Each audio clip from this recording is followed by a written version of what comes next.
Friends, weight loss ನಮ್ಮ daily ರುಟೀನಲ್ಲಿ ನಾವು ಹೆಂಗೆ ಮಾಡಬೇಕು? ಆ ತಿಂಡಿ ಏನಾಗಿರಬೇಕು, ಲೋ ಕ್ಯಾಲರಿ ಅಂಥದ್ದಾಗಿರಬೇಕು. ಅಂದರೆ ತುಂಬ ಎಣ್ಣೆಲಿ ಕರೆದಿರುವಂಥದ್ದಾಗಿರಬಾರ್ದು, ಹೆಚ್ಚಿನ ಕೊಬ್ಬಿನಾಂಶ ಹೊಂದಿರುವಂಥದ್ದಾಗಿರಬಾರ್ದು. ಅಂಥದ್ದನ್ನ ಸೆಲೆಕ್ಟ್ ಮಾಡಿ ನೀವು ತೊಗೊಳ್ಬೋದು. ಸೊ ಹೀಗೆ ನೀವು ಪ್ಲ್ಯಾನ್ ಮಾಡಿದ್ರಿ ಅಂದರೆ ಒಂದು ವಾರದ ತಿಂಡಿ ಮುಗೀತು. ಮಧ್ಯಾಹ್ನ ಊಟಕ್ಕೆ ಏನು ಮಾಡೋದು ನೋಡಿ. ಮಧ್ಯಾಹ್ನ ಊಟಕ್ಕೂ ಕೂಡ ಲೋ ಕ್ಯಾಲರಿ ಫುಡ್ಗಳನ್ನ ನಾವು ಸೆಲೆಕ್ಟ್ ಮಾಡ್ಬೋದು. ಹೇಗೆ? ಸೊ ಜೋಳದ ರೊಟ್ಟಿ ಏನು ಹೇಳ್ತೀವಿ, ಅದು ಲೋ ಕ್ಯಾಲರಿ ಫುಡ್ ಆಗುತ್ತೆ. ಎಟ್ ದ ಸೇಮ್ ಟೈಮ್ ಅದು ನರಿಶ್ಮೆಂಟು ಕೂಡ ಕೊಡುತ್ತೆ. ಹಾಗಾಗಿ ಒಂದು 2 ಜೋಳದ ರೊಟ್ಟಿ, ಅದ್ರ ಜೊತೆಗೆ ಸಾಕಷ್ಟು ವೆಜಿಟೇಬಲ್ಸ್, ಸಾಕಷ್ಟು ನೀವೇನಾದರೂ ಪಲ್ಯ ಮಾಡಿರ್ತೀರಾ, ಕರಿ ಮಾಡಿರ್ತೀರಾ, ವೆಜಿಟೇಬಲ್ಸ್ಗಳನ್ನ ಜಾಸ್ತಿ ತೊಗೊಳೋದ್ರಿಂದ ಹೊಟ್ಟೆ ತುಂಬುತ್ತೆ ಮತ್ತು ಯಾವುದೂ ಹೆಚ್ಚಿನ ಕ್ಯಾಲರಿ ಸಿಗಲ್ಲ. ವಿಟಮಿನ್ಸು, ಮಿನರಲ್ಸು ಸಿಗುತ್ತೆ, ಬೇಕಾದ ಪೋಷಕಾಂಶಗಳು ಸಿಗುತ್ತೆ. ಎಟ್ ದ ಸೇಮ್ ಟೈಮ್ ನಮ್ಮ ಹೊಟ್ಟೆನೂ ಕೂಡ ಫುಲ್ ಮಾಡುತ್ತೆ ಮತ್ತು ಯಾವುದೂ ಫ್ಯಾಟ್ನ ಅದು ತರೋದಿಲ್ಲ. ಹಾಗಾಗಿ ಒಂದು 2 ರೋಟಿ, ಜೋಳದ ರೋಟಿ ಜೊತೆಗೆ ಸಾಕಷ್ಟು ವೆಜಿಟೇಬಲ್ಸ್, ಒಂದು ಪಲ್ಯ, ಯಾವುದಾದ್ರೂ ಪಲ್ಯ ನಿಮ್ಗೆ ಇಷ್ಟವಾದಂಥದ್ದು ಅದನ್ನು, ಮತ್ತು ಅದ್ರ ಜೊತೆಗೆ ಒಂದು ಸ್ವಲ್ಪ ನಿಮಗೆ ರೈಸ್ ಬೇಕೆ ಅಂತ ಆದರೆ ರೈಸಲ್ಲೂ ಕೂಡ ನೀವು ವೇರಿಯಂಟ್ ಬಳಸ್ಬೋದು. ಯಾವುದು? ಮಿಲ್ಲೆಟ್ಸ್ ಅಂತ ಹೇಳ್ತೀವಿ, ಅಂದರೆ ಸಿರಿಧಾನ್ಯಗಳಂತ ಹೇಳ್ತೀವಿ. ಸಜ್ಜಿ, ನವಣಿ, ಇವೆಲ್ಲ ಇರ್ತದಲ್ಲ, ಇವುಗಳದ್ದು ರೈಸ್ ಮಾಡ್ಕೊಂಡು ತೊಗೊಳ್ಬೋದು. ಇಲ್ಲ ನಿಮಗೆ ವೈಟ್ ರೈಸೇ ಬೇಕು, ಆಯಿತು, ಕುಚ್ಚಲಕ್ಕಿ ಅಂತ ಸಿಗುತ್ತೆ, ಅದನ್ನು ಕೂಡ ನೀವು ಟ್ರೈ ಮಾಡ್ಬೋದು. ಇಲ್ಲ ನಿಮ್ಗೆ ವೈಟ್ ರೈಸ್ ತಿಂದರೆ ಮಾತ್ರ ಊಟ ಮಾಡ್ದಂಗೆ ಆಗುತ್ತೆ, ಪರವಾಗಿಲ್ಲ, ಸ್ವಲ್ಪ ರೈಸ್ನ ತೊಗೊಳ್ಬೋದು. ಒಂದು 2 ರೊಟ್ಟಿ, ಸಾಕಷ್ಟು ವೆಜಿಟೇಬಲ್ಸು, ಸ್ವಲ್ಪ ರೈಸು ವಿತ್ ಸಾಂಬಾರು ಸಲಾಡ್ ತೊಗೊಳ್ಬೋದು. ಸೊ ಹೀಗೆ ನೀವು ಮಧ್ಯಾಹ್ನದ ಮೀಲ್ನ ಪ್ಲ್ಯಾನ್ ಮಾಡ್ಬೋದು. ಸಾಯಂಕಾಲ ಏನಾದ್ರು ಬೇಕು ಅನ್ನಿಸ್ತು ಅಂತಂದರೆ ಆಗಲೇ ಹೇಳ್ದಂಗೆ ನೀವು ಒಂದು ವೆಜಿಟೇಬಲ್ಸ್ ತೊಗೊಳ್ಬೋದು, ಇಲ್ಲ ಅಂತಂದರೆ ಫ್ರೂಟ್ಸ್, ಅದನ್ನ ಬಿಟ್ಟರೆ ಬೇರೇನು ತೊಗೊಳ್ಳೋಂಗಿಲ್ಲ. ರಾತ್ರಿ ಊಟನ ಆದಷ್ಟು ಬೇಗ ಮಾಡಿ. 7:30 ಅಷ್ಟೊತ್ತಿಗೆ ಊಟ ಮುಗಿಸಿದ್ರಿ, ತುಂಬ ಒಳ್ಳೆಯದು. ಯಾಕೆ ಬೇಗ ಮಾಡಬೇಕು ಅಂದರೆ ನೋಡಿ, ರಾತ್ರಿ ಊಟ ಮಾಡಿದ್ಮೇಲೆ ನಾವೇನು ಮಾಡ್ತೀವಿ, ಯಾವುದೇ ಹೆಚ್ಚಿನ ಕೆಲಸಗಳಿರಲ್ಲ. ಸೊ ಊಟ ಮಾಡಿದ್ದು ಹೆಚ್ಚಿಗೆ ಜೀರ್ಣ ಆಗುವಂಥದ್ದು ಇರಲ್ಲ, ನಾವು ಮಲಗ್ತೀವಿ. ಹಾಗಾಗಿ ಮಲಗಿದಾಗ ಹೆಚ್ಚು ಜೀರ್ಣ ಆಗದಿರ ಅದು ಫ್ಯಾಟಾಗಿ ಕನ್ವರ್ಟ್ ಆಗುವಂಥ ಸಾಧ್ಯತೆ ಹೆಚ್ಚಿರುತ್ತೆ. ಸೊ ಬೇಗನೆ ಊಟ ಮಾಡಿಬಿಟ್ರೆ ನಾವು ಮಲಗೋ ಟೈಮಿಗೆ ಅದೆಲ್ಲ ಜೀರ್ಣ ಆಗೋಗಿರುತ್ತೆ. ಸೊ ಫ್ಯಾಟಾಗಿ ಕನ್ವರ್ಟ್ ಆಗುವಂಥ ಸಾಧ್ಯತೆ ತುಂಬ ಕಡಿಮೆ ಆಗುತ್ತೆ. ಹಾಗಾಗಿ 7:30 ಅಷ್ಟೊತ್ತಿಗೆ ಊಟ ಮುಗಿಸ್ಬಿಡಿ. ರಾತ್ರಿಗೆ ನೀವು 10 ಗಂಟೆ ಅಷ್ಟೊತ್ತಿಗೆ ಮಲಗಿದ್ರಿ ಅಂತಂದರೆ ಎಲ್ಲ ಜೀರ್ಣ ಆಗೋಗಿರುತ್ತೆ, ಯಾವುದೂ ಫ್ಯಾಟಾಗಿ ಕನ್ವರ್ಟ್ ಆಗುವಂಥ ಚಾನ್ಸೇ ಇರಲ್ಲ.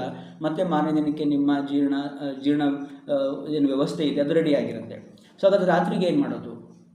ರಾತ್ರಿಗೆ ಹೆಚ್ಚಿನ ಕೆಲಸ ಇಲ್ಲದೇ ಇರೋ ಕಾರಣ ಇನ್ನೂ ಒಂದು ಸ್ವಲ್ಪ ಲೋ ಕ್ಯಾಲರಿ ಫುಡ್ನ ತೊಗೊಳ್ಬೋದು. ಏನು ಮಾಡೋದು? ಸೊ ಒನ್ಸ್ ಅಗೇನ್ ನೀವು ಅಲ್ಲಿ ಜೋಳದ ಮುದ್ದೆ ತೊಗೊಳ್ಬೋದು, ರಾಗಿ ಮುದ್ದೆ ತೊಗೊಳ್ಬೋದು, ಅಥವಾ ಅಲ್ಲಿ ಕೂಡ ನೀವು ಓಟ್ಸ್ ತೊಗೊಳ್ಬೋದು. ಇಲ್ಲ ಏನಾದರೂ ಬೇರೆ ಏನಾದರೂ ಮಾಡ್ತೀರಾ, ಸೊ ರಾಗಿ ರೊಟ್ಟಿ ತೊಗೊಳ್ಬೋದು, ಜೋಳದ ರೊಟ್ಟಿ ತೊಗೊಳ್ಬೋದು, ಓಟ್ಸ್ ಕೂಡ ತೊಗೊಳ್ಬೋದು. ಇಲ್ಲ ಮತ್ತೇನಾದರೂ ಮತ್ತೆ ನೀವು ಉಪ್ಮಾ ಕೂಡ ನೈಟ್ ತೊಗೊಳ್ಬೋದು ಸ್ವಲ್ಪ ಮಟ್ಟಿಗೆ. ಸೊ ಹೀಗೆ ನೀವೇನಾದರೂ ಪ್ಲ್ಯಾನ್ ಮಾಡ್ತೀರಾ ಅಂತ, ಮತ್ತು ನೀವು ಮಿಲ್ಲೆಟ್ಸ್ಗಳನ್ನ ಬಳಸಿ ಏನಾದರೂ ಮಾಡ್ತೀರಾ, ಪರವಾಗಿಲ್ಲ. ಆದರೆ ರೈಸ್ ಯಾಕೆ ಕಡಿಮೆ ಮಾಡಬೇಕು ರಾತ್ರಿ ಅಂತ ಆದರೆ, ಇದು ರಿಚ್ ಆಫ್ ಕಾರ್ಬೋಹೈಡ್ರೇಟ್ ಇರುತ್ತೆ, white rice. So rich of carbohydrate ಇರೋದ್ರಿಂದ ಅದು ಲೈಕ್ ಕೊಬ್ಬಿನಾಂಶನ ಹೆಚ್ಚು ಮಾಡುವಂಥ ಕೆಪಾಸಿಟಿನೂ ಹೊಂದಿರುತ್ತೆ. ಹಾಗಾಗಿ ವೈಟ್ ರೈಸ್ನ ಸಾಧ್ಯವಾದಷ್ಟು ಕಡಿಮೆ ಮಾಡಿ ಅದ್ರ ಬದಲು ಬೇರೆ ಏನಾದರೂ ತೊಗೊಳ್ಳಿ. ಇವುಗಳನ್ನು ತೊಗೊಳ್ಬೋದು ನಾನು ಹೇಳ್ದಂಗೆ. ಸೊ ಮತ್ತು 7:30 ಅಷ್ಟೊತ್ತಿಗೆ ಊಟ ಮುಗಿಸಿ 10 ಗಂಟೆ ಅಷ್ಟೊತ್ತಿಗೆ ಮಲಗಲಿಕ್ಕೆ ಹೋಗಬೇಕು. ಸೊ ಹೀಗೆ ನಿಮ್ಮ ರುಟೀನ್ನ ನೀವು ಇಟ್ಕೊಂಡ್ರಿ ಅಂದರೆ ನಿಯಮಿತವಾದಂಥ ಆಹಾರ, ಟೈಮ್ ಗೊತ್ತಾಯಿತು, ಏನು ತೊಗೊಳ್ಬೇಕು ಅಂತ ಗೊತ್ತಾಯಿತು, ಪ್ಲಾನ್ ಎ. ಸೊ ಇದನ್ನು ಹೇಳಿದ್ವಿ.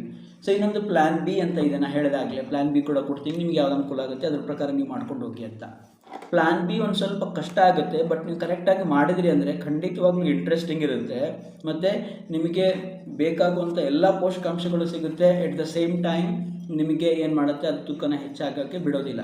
ಏನಾಗುತ್ತೆ ಪ್ಲ್ಯಾನ್ ಬಿ ನೋಡಿ, ನೀವು ಒಂದು ಸ್ವಲ್ಪ ಇದು ಟೈಮ್ ಕನ್ಸ್ಯೂಮಿಂಗ್ ಇದೆ, ಒಂದು ಸ್ವಲ್ಪ ಕೂತ್ಕೊಳ್ಳಿ, ಸಮಾಧಾನದಲ್ಲಿ ಕೂತ್ಕೊಳ್ಳಿ. ಒಂದು ದೊಡ್ಡ ಪೇಪರ್ ತೊಗೊಳ್ಳಿ, ಒಂದು ಕಾರ್ಡ್ಬೋರ್ಡ್ ಶೀಟ್ ಥರ ತೊಗೊಳ್ಳಿ, ವಾರಗಳನ್ನ ಹಾಕ್ಕೊಳ್ಳಿ. ಸೋಮವಾರ, ಮಂಗಳವಾರ, ಬುಧವಾರ, ಗುರುವಾರ, ಶುಕ್ರವಾರ, ಶನಿವಾರ, ರವಿವಾರ.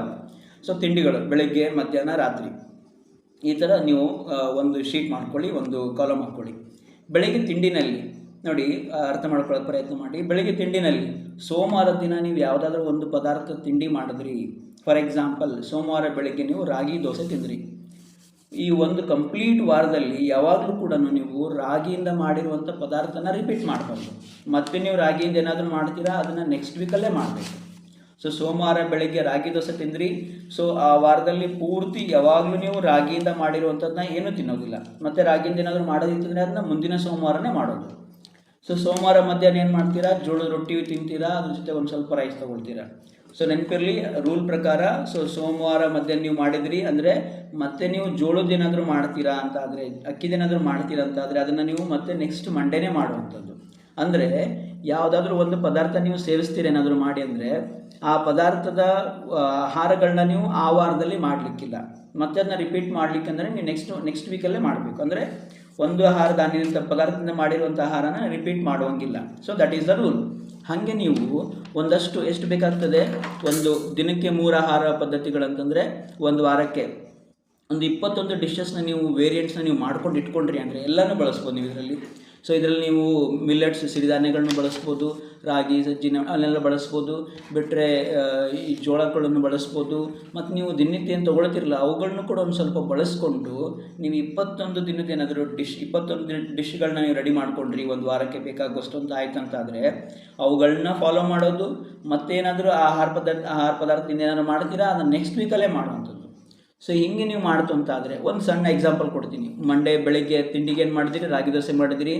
ಮಂಗಳವಾರ ತಿಂಡಿಗೆ ಏನು ಮಾಡ್ತೀರಾ, ಓಟ್ಸ್ ಮಾಡ್ತೀರಾ. ಬುಧವಾರ ತಿಂಡಿಗೆ ಏನು ಮಾಡ್ತೀರಾ, ಅಲ್ಲಿ ಬೇರೆ ಏನಾದರೂ ಫ್ರೂಟ್ಸ್ ತೊಗೊಳ್ತೀರಾ. ಗುರುವಾರ ತಿಂಡಿಗೆ ಏನು ಮಾಡ್ತೀರಾ, ಅಲ್ಲಿ ವೆಜಿಟೇಬಲ್ ಸಲಾಡ್ ತೊಗೊಳ್ತೀರಾ. ಶುಕ್ರವಾರ ತಿಂಡಿಗೆ ಏನು ಮಾಡ್ತೀರಾ, ಅಲ್ಲಿ ನೀವು ಪ್ರೋಟೀನ್.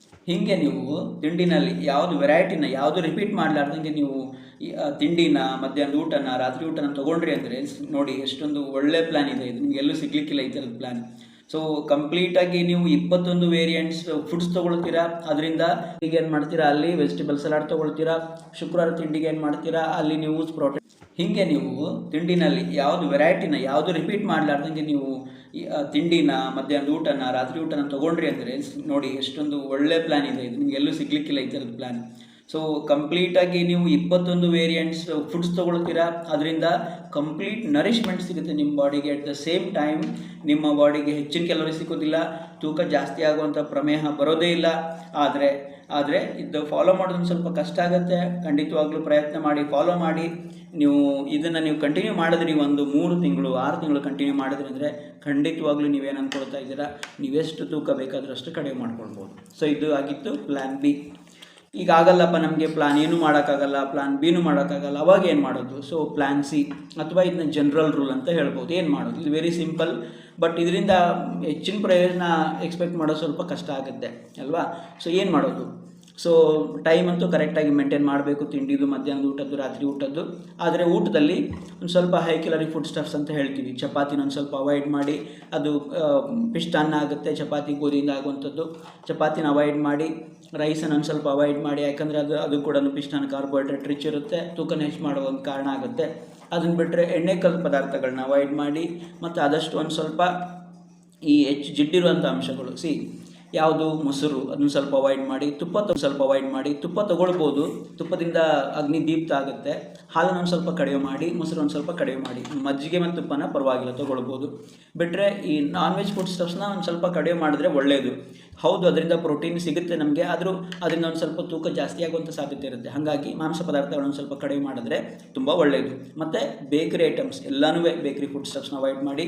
ಹೊರಗಡೆ ಮಾಡುವಂಥ ಎಣ್ಣೆಕರ ಪದಾರ್ಥಗಳು, ಮಿರ್ಚಿ, ಬೋಂಡಾ, ಬಜ್ಜಿ, ಈ ಯಾವುದು ಗೋಬಿ ಮಂಚೂರಿ, ಪಾನಿಪುರಿ, ಇವುಗಳನ್ನ ಒಂದು ಸ್ವಲ್ಪ ಅವಾಯ್ಡ್ ಮಾಡಿದ್ರಿ.